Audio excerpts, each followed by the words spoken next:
Welcome to the Anchor Your Retirement podcast. I'm your host, Barbara Gullen, hanging out with my buddy and pal, Tony Shore, who's up in Minnesota. How you doing, Tony? I am great today, Barb. Thanks for asking, and just fantastic. I'm excited today, Barb, because I love the topic, and I know people out there are going to want to hear about this. You're going to talk. Well, we are in summer Yes. or getting there rapidly. Yes. Most of the schools are out by now. At least they are down here. I don't know Sure. about you guys. Do you guys go into June? I can't remember. No, typically not. Yeah, not unless you've got a lot of Minnesota snow that they didn't know how to deal with. But Right. Not I don't this think year, that though. happened this year. Yeah. No, it didn't. No. Yeah. So anyway, not like Colorado where they had snow days in May because after not having a snowy winter, it came quick, fast, in a hurry for them. So, Yeah, crazy. but one of the hallmarks of summertime is vacationing. Yes. I love talking about trips, vacations. Everybody likes to get out of Dodge a little bit. Go relax somewhere, take a trip, relaxing, Yes. take a trip, take a vacation. Everybody loves talking about this. It's a little bit more expensive. Okay, a lot more expensive to do that this year than it has been lot. recently. Airline travel, I think, has tripled because of the high Some cost, of the markets the have. oil prices. Yeah. And some of them have canceled routes because of Yes. jet fuel shortages and complications there. Yep. I was visiting with a client who's planning to go over to Europe in the fall. And he's concerned because he has a very unusual flight route where he's going to Newark to a specific town in Germany that isn't like Munich or Berlin or one of the bigger wow. cities that you think of. And so he's concerned that that flight is going to get canceled and they're going to have to get things rerouted. But, getting away is good for your soul. It is. It is. Especially if you it. especially if you can find a way to do it where you can put the electronics and the phones down, get back to nature, touch a little grass, really just kind of reset your nervous system and get grounded. But again, it's hard to do that if you're worried about how much it's costing. Yeah, I mean, eating out, hotels, rental cars, and airfare. And fuel. And gasoline gas if you're in and of driving itself. somewhere. Yeah, gas. And even campgrounds and state parks, the costs have gone up exponentially, at least for some campgrounds, and private ones especially. So you want to do this efficiently, and that's why I how to beat the high cost of vacationing.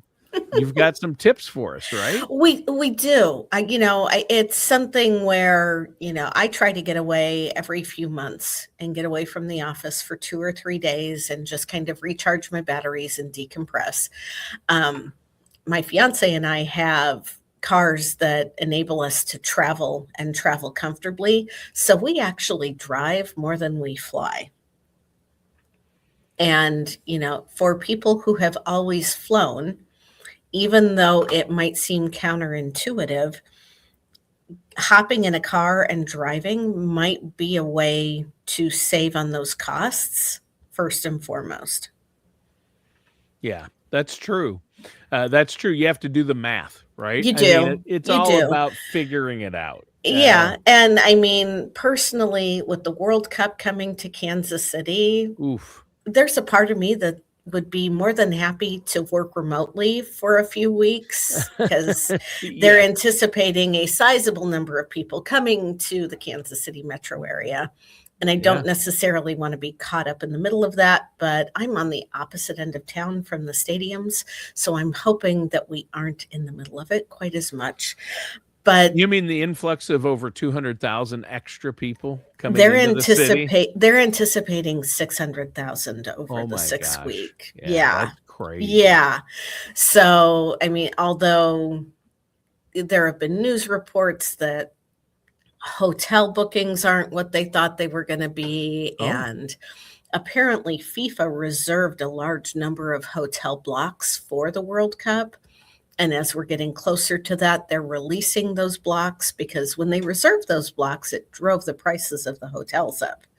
So, that's, I guess, the next tip I want to talk about which segues into this, is to be flexible about your destination, which sometimes makes it easier if you're driving rather than flying, because you can be scouting the area that you want to go visit. You might stick your finger on a, this is old school, stick your finger on a map of where you live and then draw a circle that's like a 3 or 4 hour drive around that and take a look at what's in that driving circumference that you've never seen that you wanted to see, Yeah. and be flexible and look on the internet for those last minute deals. I understand that, when you don't work for yourself, you have to sometimes put in for that vacation time and be specific about the days, but being flexible about the destination might allow you to actually save a few dollars on some last minute deals. Yeah, that is true. Sometimes there are last minute deals, and you've got to shop around. I have friends that are really good about finding the deals and then going. Like, oh, I'm going to take off 3 days at the end of the week because I got a deal on if I go during the week to this, and I'll make that my vacation. And if Yeah. you don't need more than a week's notice at your office, you can do that. You can look for last minute deals Right. and then take And, off. and your airfare is always going to be more economical if you can fly in the middle of the week. Typically Yes. Tuesdays, Wednesdays, sometimes Thursdays, if you really want to fly somewhere. Yeah. You'll get a less expensive airfare if you're willing to fly on those days. And of course, flying on the not so popular times. Personally, if I'm going to be flying on an off-peak time, I want to get out in the morning. Yes. Usually the plane is parked there overnight, so you don't have to worry about whether or not the plane is going to show up. Right. And if there are delays, the delays as the day goes on get exponentially longer. Smart. The first So- flight of the day is usually the best. A lot of people miss those flights or don't want to get up early. So Right. if there's going to be a plane with extra seats, Mhm. those are the flights. Yeah. Yes, It's yes. huge. That's so smart. And, being willing to fly standby. I guess you're going to become a pro at this over the next The few rest of my months. life, hopefully. Yeah. Yeah. Over the next few months, I should become really good at it. And that is a tip because my daughter now works for Delta. Mhm, My wife and I can fly anywhere Delta flies at no cost, mhm. but it's standby. And and so many flights are full these days. How do you get on standby without sitting at an airport all day? Well, the earliest flight in the morning, they say, is the best. Is the best, Yeah. which makes sense. You Yeah. can now they always say you can catch a nap on a plane. I don't know about you. I'm not the best at that anymore. I used to be.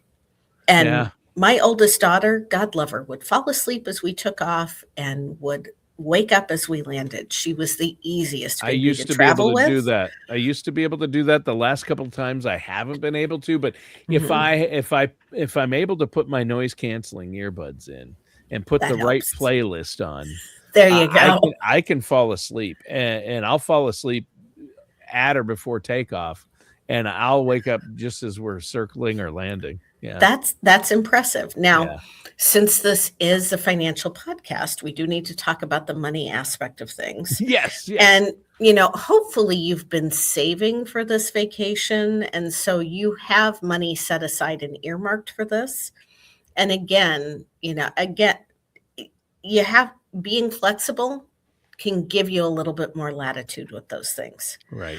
I understand. I've got another client who, in fact, I think they're leaving this week. They had a bucket list trip where they've been saving for years. 30 of them are going out to the parks out in LA, where mouse ears are not only not frowned upon, but encouraged. Yes. Yes. So there's 30 of them going. She has literally been saving for like 3 or 4 years so that they could do all the things. And some of those people are flying out, but they are driving out so that they can do some sightseeing and visit some of the national parks along the way. Another tidbit of advice is if you are over the age of 62, I think you can get a national parks pass so that you can visit all of the United States national parks, and you pay a one-time fee. Once you're either 62 or 65, I think it's a one-time for the rest of your life deal where you can get into the national parks. Many states offer park passes to visit the state parks, which can be a really good deal. I know when I renew my car tags, it asks me every year if I want to buy that state park pass for like Yeah. $15. Yeah. So, there's always an opportunity Yeah. to do a little bargain hunting. Yep. And there are definitely websites out there that will tell you how to save money on vacations or how to make the most of your airline points. So I'm not going to reinvent the wheel with that. But if you've Right. heard of those, go explore those. Another thing that you can think about doing is the staycation, which I know sounds counterintuitive. And it might be worth it, especially if you can get one of those last minute deals. Go stay in a hotel in your city or in your town and plan on some of the activities that you always hear about around town, but that you've never made time to go see. My mom has lived in Omaha for 9 years. She was down here recently when my daughter graduated, and one of her friends came to celebrate the graduation as well.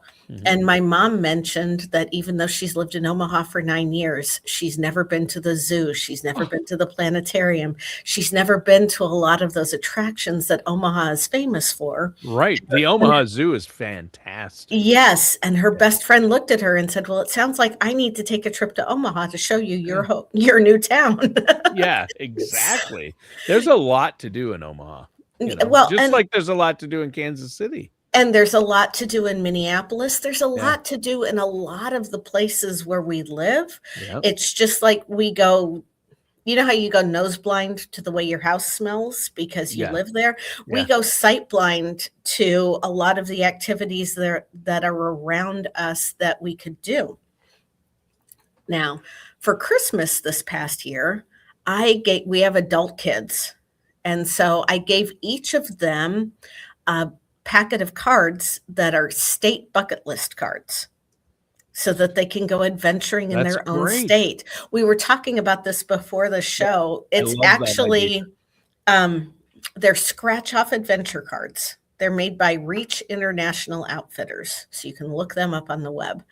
But if you look at the back of the card, it gives you an idea of the cost and whether it's an indoor activity or an outdoor activity. But they're designed for day trips or like maybe an overnight, because Kansas is pretty wide east to west, and it would be hard to day trip out to western Kansas from Kansas City. But it just gives you an opportunity to kind of let somebody else choose the adventure for you and spontaneously take that day trip so that you're getting out and about, and you can choose like a hiking activity or a museum or some other kind of monument or park or something like that. Yeah. So. Yeah, I love that idea. I love that there's a deck of cards with bucket list items for every state. Yes. That's awesome. That's awesome. And there are so many great things to see in this country. I mean, there are. I haven't even touched it. I've never been to Yellowstone. So I really want to go there, and I've heard that's awesome. I went 2 or 3 times as a kid because my dad was stationed in Sheridan, Wyoming for a couple of years with the Veterans Administration. So that's where I learned to use a camera for the first time. I think it was like a 1/26 format or something like that. Yeah. Yeah, back when you bought flash bulbs and plugged them in, that kind of thing. Oh yeah. The old Kodak. Yeah. Yes. But my fiance Eric has never been, so that is on our bucket list of things to do in the next couple of years. There's a lot of great national and state parks out there that are beautiful. There are. Yeah. And if you are listening to this podcast and you're like, but Barb, I have to get out of town. I understand. If you're going to the mountains or you're going someplace where there's a beach or a coastal area, there are usually a lot of activities around those areas that don't cost a whole lot of money. Yeah. You know, Yeah. when Eric and I go to Colorado and we hike Castlewood Canyon, we pay $10 for the parking fee to go into the canyon. Is it Canyonwood? Castlewood Canyon State Park. That's what it is. Castlewood Canyon. I've heard of it. Sorry about the dead air there for a second. I had to think. For those of you who were watching the video, you saw me looking off into the distance trying to make my brain work. But you pay $10 a car for the parking fee. And then there are miles and miles of trails you can explore. There is an old mill with the water that used to be water driven. So again, I'm spinning my fingers on the video and Tony is graciously nodding his head like he knows what the heck I'm talking about. So, but there are countless activities to do. And especially with the internet at our fingertips, you can plug in the name of your city or your destination and then type in on a budget or low cost or no cost activities. And you'll get tons of options. And yes. Yeah. And I think a lot of people do that. If you don't do that, use the internet for this. Find out what's the best thing to do in the name of the city where you're going to be. I always do that. Right. What are the best restaurants? And you got a lot of spam and you'll get some advertising, but then you scroll down and get into the real stuff. Well, like a magazine or an actual publication or Reddit is a good source. And my pro tip is if you're signing up for anything, set up an email address that you use just for this vacation stuff, so that it doesn't clutter up your normal email box with all of that spam and with all of the opportunities. You will get a lot of spam. Because when you plug in an email address, they do sell to advertisers. They deserve to make money, but do yourself a favor and have it go to a separate email account that is like your vacation compartment, so that you're not having to weed through it all the time. But when you're ready to plan that vacation, you can go there, find out, they might offer you discounts and deals for signing up for their email list. It's, again, if you're strategic about it, it can do you some favors to help you save some of that money on the back end. Yeah. And there are a lot of things depending on your age. I know recently my wife and I traveled to Atlanta and we got a great deal on our hotel and rental car through AARP. We got a discount. I was just going to say joining AARP or other organizations can give you discounts. AAA does that a lot. Even though I spend a fair amount of time in hotels when I'm traveling, I will usually get a better rate with my AAA card number. Simply. Yeah. AAA, it's not a free membership. It costs a little more, but it can pay for itself depending on how much you travel, because you will get a better rate with a AAA card at most hotels and sometimes car rentals. That's a great piece of advice. And if you go into a AAA insurance office, they might actually have some swag and some discounts there that they will give you as a member. But you were talking about getting a better deal on rental cars and that kind of thing. If you have any frequent flyer accounts, a lot of the major airline carriers also offer discounts on that kind of thing. And don't underestimate the benefit of going to the discount websites like Expedia and Hotwire, because you might be able to get an upgrade on your rental car. Going through there and get, if you have a Costco membership, that can actually be advantage. But a lot of hotels, like I've signed up for all the rewards programs at every hotel, with Hertz rental car, with Marriott, with all these hotels. And look and see who has relationships with each other. Because like Delta and Hertz have a relationship. Yes, they do. And if you go to the Lady in Green to get your cup of coffee every morning, you can also get miles added to your Delta account by linking your card, your loyalty card for Starbucks. There's a whole lot of ways that if you're very creative and very intentional about what you're doing, that you can actually get away on a budget. Yeah, huge. Mhm. The signing up for the benefit programs is big. That's a big way, and utilizing Costco membership, AAA, Mhm. AARP. Those organizations offer some discounts, but you have to do the due diligence. Yes, because if I you end up paying for a lot of membership costs for yes. those. As long as the membership is free. If it costs money, then you really have to say, okay, how much am I going to use this? Mhm. Yeah. Now, AAA to me is one worth paying for because Well, they offer so much. they I mean, do. They one do. tow and it's paid for. Mhm. I mean, if you ever need a tow, AAA will tow it, and that's paid for. So And for now, AAA extends that benefit where you just have to be in the car. You do not have yeah, to be the owner of the car right. for them to honor that tow. Yeah, your kids can use it, so that's Mhm. really good. Yeah, Yes. we've done that and used it Voice of quite a bit. experience here. Yep, exactly, exactly. Well, but like I said, this is a financial services show. So my advice to you is always to plan and save ahead so that you're not going into debt because even if you're getting a discount on the airline ticket, if you're paying 25% interest on the credit card, you're not really getting a discount. No, you're paying exponentially more. Do not put your vacation on a credit card. A lot of people do that, and then Mhm. they don't get it paid off within a month. If you've got the money to pay off the credit card, you've got the money to spend in advance. So put that in Yes. a separate account. Don't put it on a credit card and let it roll. No. Have the money saved in a separate account to pay it, to pay for that vacation ahead of time. Yeah. That's always good Yes. advice. Yeah. Yes. Yeah. Well, great show. I think Thanks, Tony. we've covered it. Can't We've wait to tried. take my We've tried. vacation. Yes. Can't wait. I know. And, I mean, if you're flexible on dates, again, even though summer is peak travel season, you'll always get a better rate if you go in spring or in the fall when the kids are in school.